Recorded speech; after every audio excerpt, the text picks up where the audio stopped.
এবার সন্দীপ ঘনিষ্ঠ আশিস পান্ডের খবরে যাব। এই আশিস পান্ডেকে আজকে আদালতে পেশ করা হয়। তার সিবিআই হেফাজত হয়েছে, সিবিআই হেফাজত অলরেডি হয়ে গেছে। সিবিআই চেয়েছিল এই আশিস পান্ডেকে হেফাজতে, আজকে আদালতে যখন পেশ করা হয় সেই সময়ের ছবি দেখছেন আপনারা।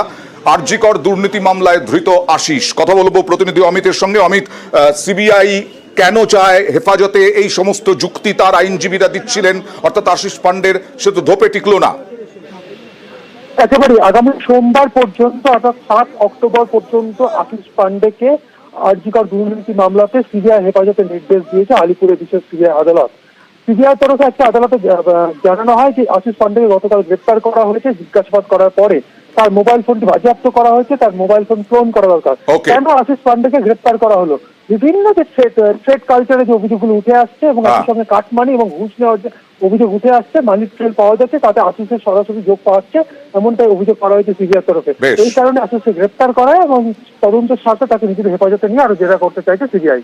আর এদিকে সিজিও কমপ্লেক্সে আজকে গেলেন সিবিআই